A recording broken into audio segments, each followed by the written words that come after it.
On this week's episode of Life and Lessons, I speak about the future of this podcast. I give you an update on my swollen ankle, and I speak about why I'm focusing so much right now on how I wake up. Hey, what is going on? Welcome to this episode number 160 of Life and Lessons. I'm Sean Spooner, and if you're new here, here's what you need to know. This podcast is the place where I share the lessons I wish I knew sooner, sometimes on my own and sometimes joined by the most interesting people I know. The only thing that's guaranteed with this podcast is that every time you press play, you're going to learn something new. Right, I apologize, it's been a while, but we're back. This episode here is me properly being back, right? It has been patchy for the past 2 or 3 months. It's basically been patchy in some way since the new year. And I'll be honest, that's because trying to juggle lots of content output with running an actual business, with living my life is difficult. And inevitably, this thing comes last, right? Because this thing, as much as I enjoy it, doesn't pay the bills and so on. So I have been thinking recently, how can I make this more predictable for me from a production perspective, make it more predictable for you from a when you open iTunes or Spotify on a Friday morning, is my podcast going to be there perspective? And also just make everything make a little bit more sense, right? Because since I introduced guest episodes, maybe 2.5 years ago, they get a good reception. I get a huge amount from them because, of course, I'm selfishly pulling on other people who I want to speak to and using this podcast as a medium through which to get access to them. I know that lots of people who listen to these episodes here on a Friday, or at least they come out on a Friday, don't listen to the guest episodes, or at least the feedback I get from people who listen to these episodes because you've been here for 2 or 3 or getting on for 4 years, some of you now. You're here to just have like a one-directional catch-up, right, where you just listen to me think out loud for 20 minutes about the week or what I've learned or some insight or whatever it might be, right? So I've got a little bit of a plan, and I think it ticks all of the boxes that I've been struggling with recently. I think it allows me to give you what you want, in as much as if you want these episodes, you know when to get them. If you want guest episodes, you know where to find them. It allows me to have a far more predictable way of doing these solo episodes, because these things are easy, right? This takes 90 minutes, really. Although actually I'm using a different camera today and trying a few things, so this particular episode might take forever. However, generally, they don't take too long.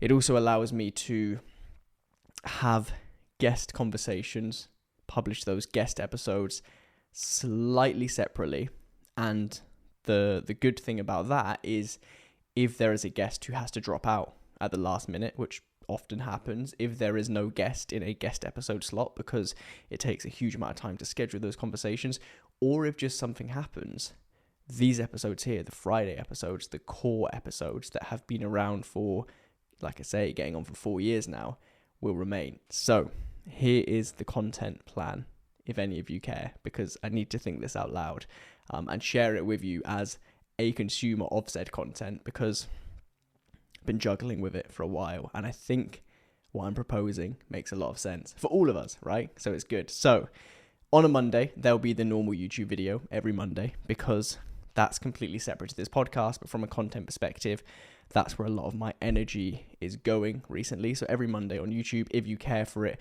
there'll be like a 7 to 12 minute long video on a topic, slightly edited, nice to watch, little package. They'll be on a Monday, as they already are.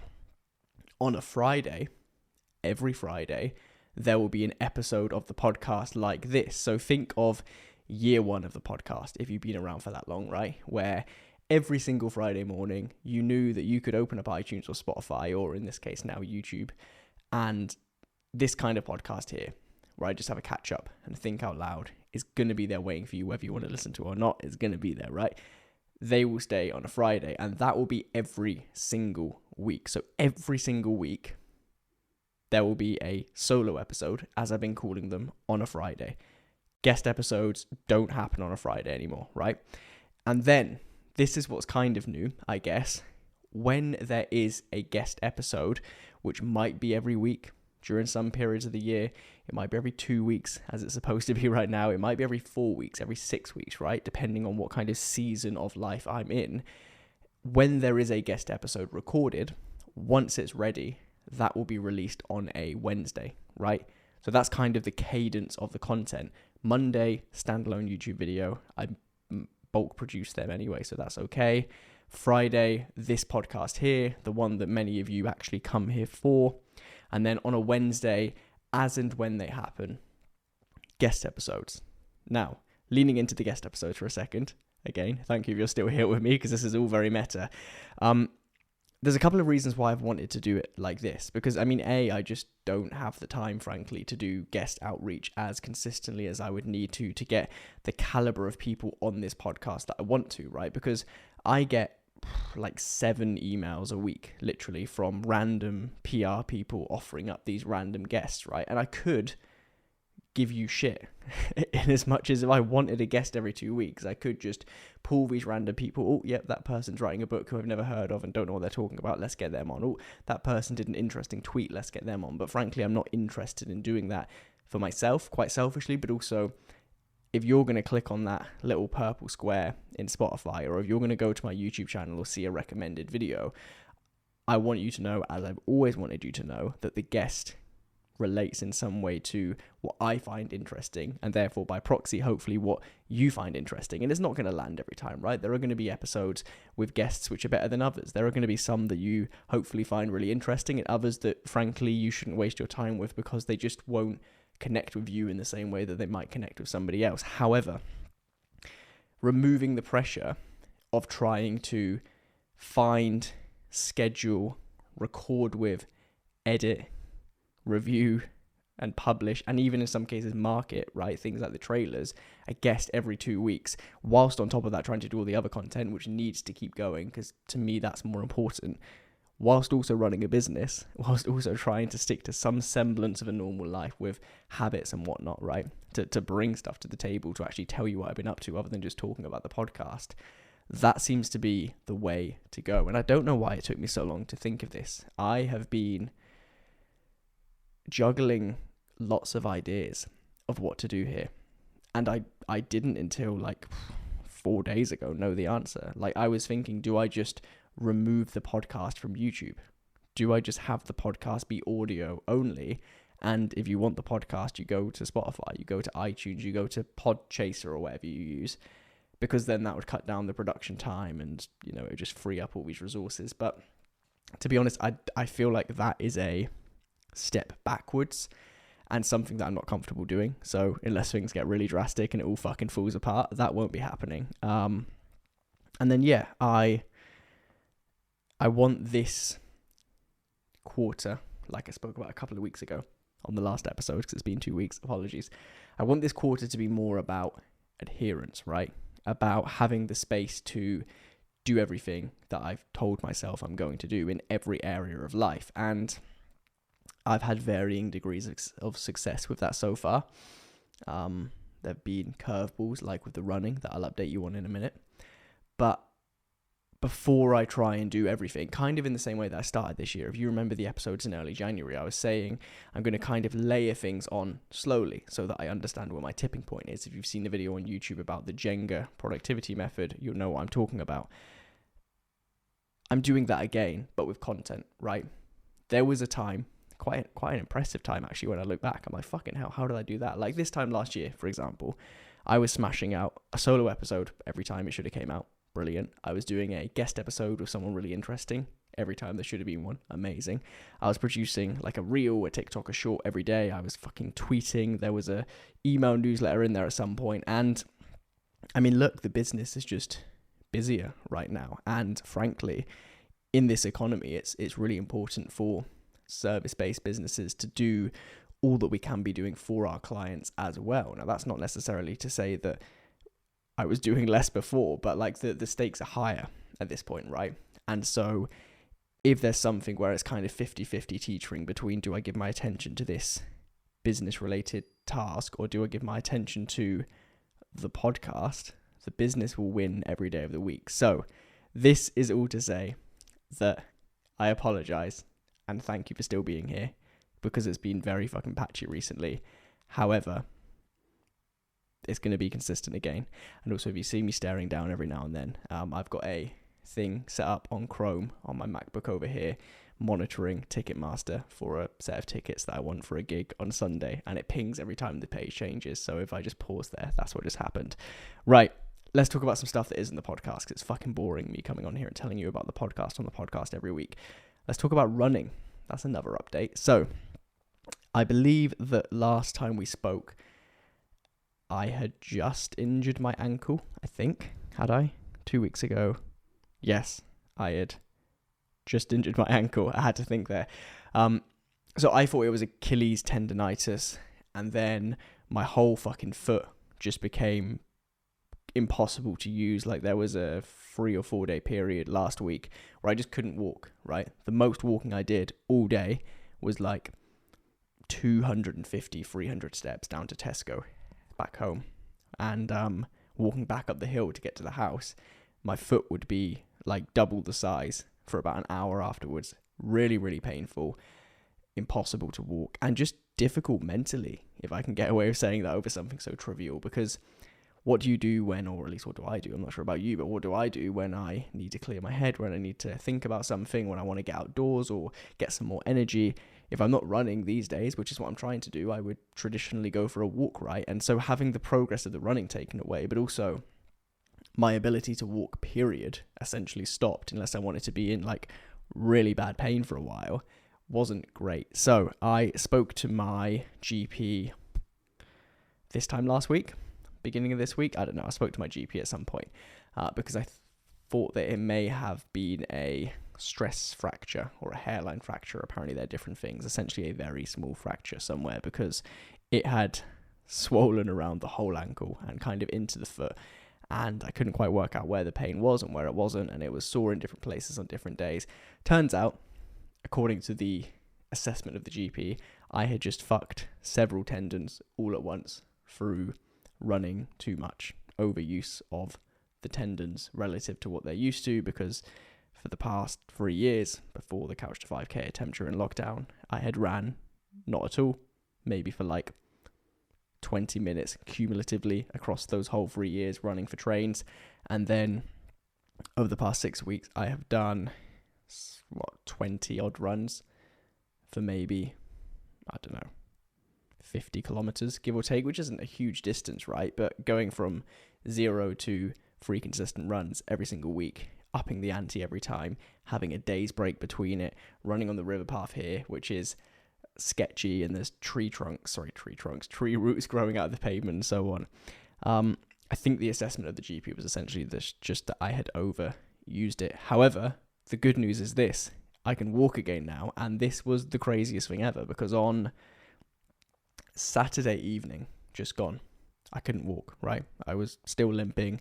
There was this swelling towards like the front right of my foot, and so every time my foot kind of hinged beyond the neutral position, beyond 90 degrees upwards, so like any curb, any hill, driving, right, letting off the accelerator, letting off the brake, whatever it might be, really bad pain. And then I was driving to somewhere maybe 25 minutes away, and I got in the car and I walked to the car and I was limping and it was sore. And then when I got out of the car, I was just walking down the street to where I was going, and I was like, fucking hell, I'm walking. Like, I didn't even realize that I was walking normally, because obviously it's so habitual after an entire lifetime of doing it, for like 30 seconds. And then I was like, what has happened? It's like the pain randomly disappeared. I'm not sure if there was like a knot, for want of a better word, because I don't know what I'm talking about, or like a kink or something in the particular tendon that was causing that pain, but it just vanished. And so I've been trying to do as much steady walking as possible on my foot since then, so it doesn't cramp up. That's on the advice of the GP. So yesterday I walked for like 7 kilometers. Today I've probably done another, 10,000 steps. I'm going to check actually, because I feel like I've done nothing but walk today, because my car has been in car shop for repairs. 13,888 steps I've done today. So like I can walk again, which is good news. So I'm trying to do as much walking as possible this week. And then I'm probably going to buy some very overpriced running trainers in time for next week. I say very overpriced.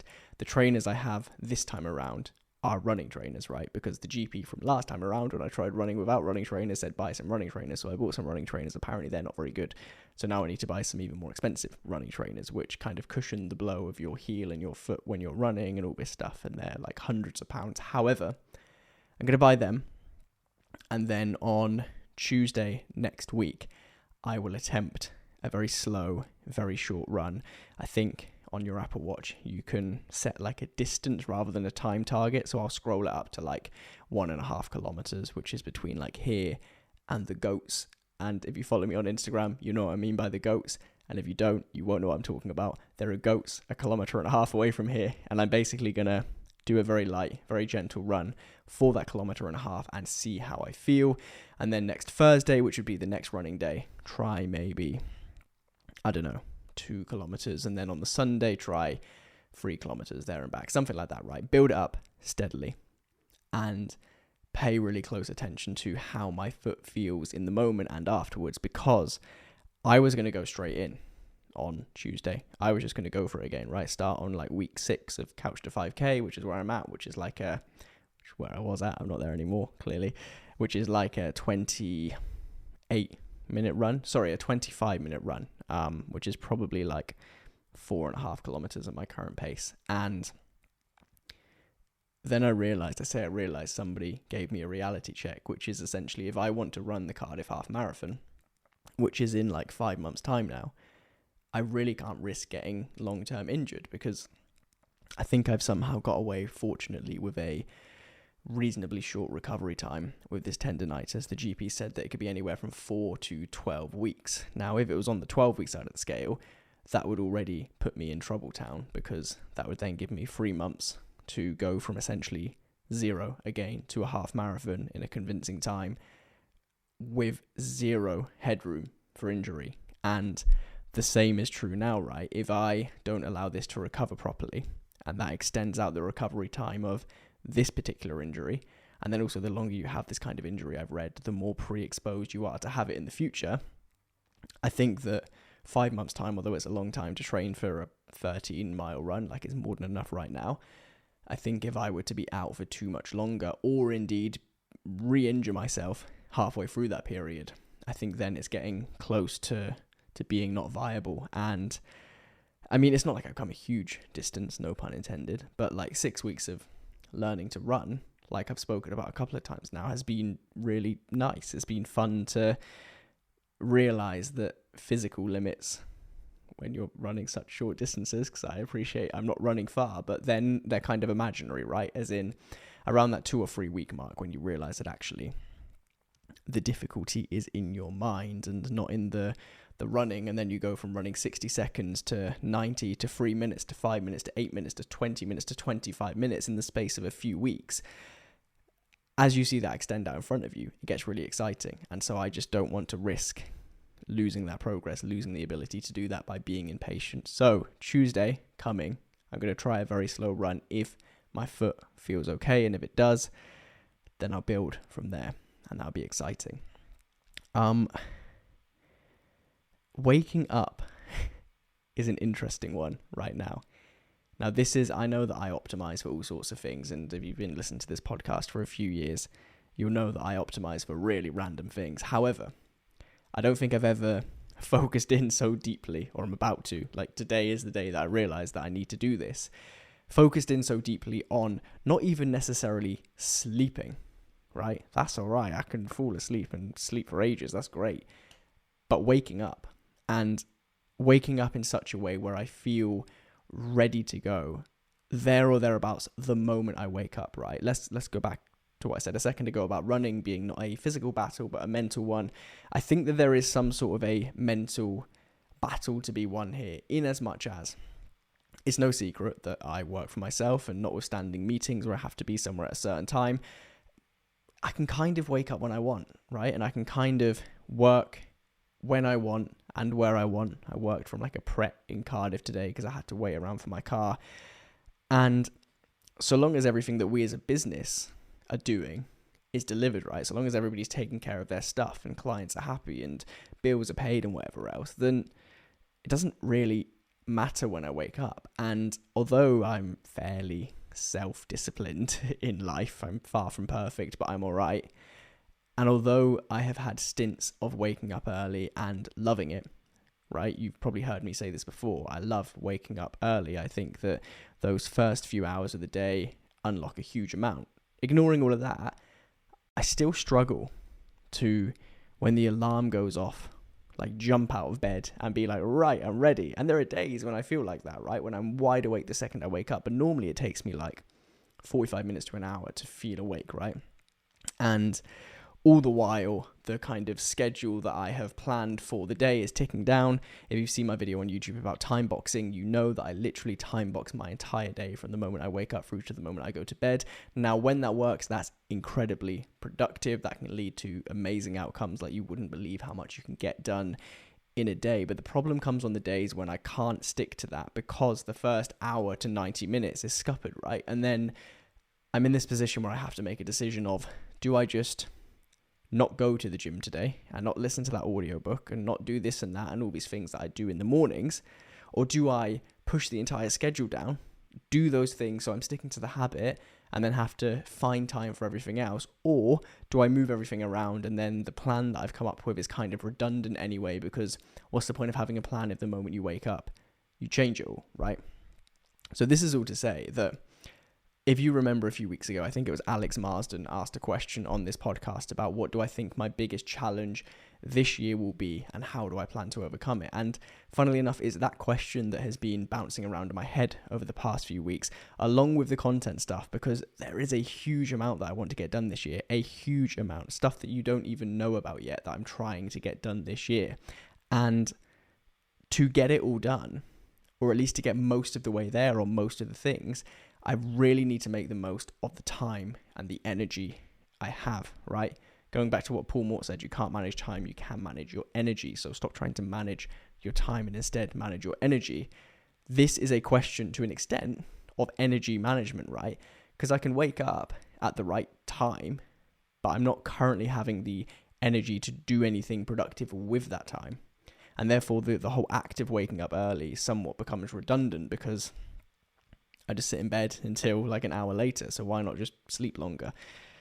So I'm leaning into this. I'm not sure if you can see on my wrist, I've got a Whoop again. I've gone back to using Whoop for a couple of reasons, actually. And another reason why I'm using Whoop will come apparent in like 6 to 9 months, potentially, with something that you know nothing about yet. But I'm going to drop that seed in there and see who asked me about it first.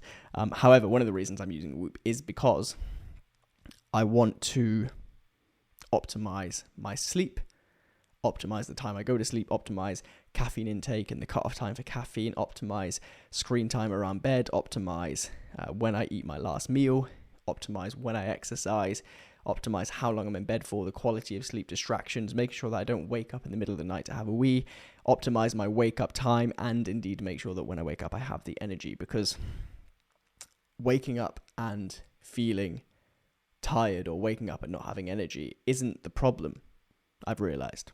It's a symptom of the problem, right? The real problems are probably things like going to bed too late, or sitting on my phone for hours before bed, or staying in the office too late, trying to squeeze out desperately some productivity as if I'm actually being productive, because I may be productive in the moment, but if I lose 2 hours off of the morning because of that, then actually I've lost time overall. And so this is definitely the most niche thing that I've ever focused in on. However, I think the returns on spending a few weeks really focusing in on how do I wake up feeling energized? How do I wake up feeling like I've had all of the sleep I need and that I'm ready to get up now, and that because I've woken up at the right time with the right energy, the schedule that I built for the day can go ahead exactly as planned. I think if I can do that, again, going back to that question a few weeks ago, most of the other challenges of this year, not all of them, but most of the other challenges of this year would take care of themselves. So I'm focusing on waking up. And then I think that's all I've really got to tell you about this week. The tickets from Ticketmaster that I'm trying to get, or non-plural ticket, I'm going to go on my own if I can get a ticket, is to Maisie Peters. I do this thing all the bloody time where I Google when I'm in Cardiff, gigs in Cardiff this week, because I never actually plan gigs unless it's someone I really like, and I just see if there's anyone who I fancy going to see. And I've seen Maisie Peters a few times, and she has some bops, and we love sad girl pop. So if I can get a ticket, I'll go. It's proving incredibly difficult, actually.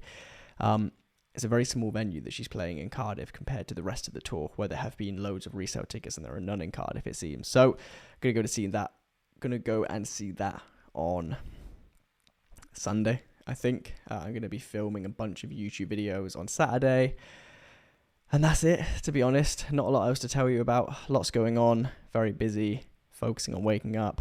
The podcast is back. I'm gonna be more predictable with schedules of content, and I apologize. And I think that is it. So look, thank you as always for listening. I hope you have a good week, and I'll see you back here this time next week, not in a couple of weeks, not a day late, this time next week for episode number 161 of Life and Lessons. See you then.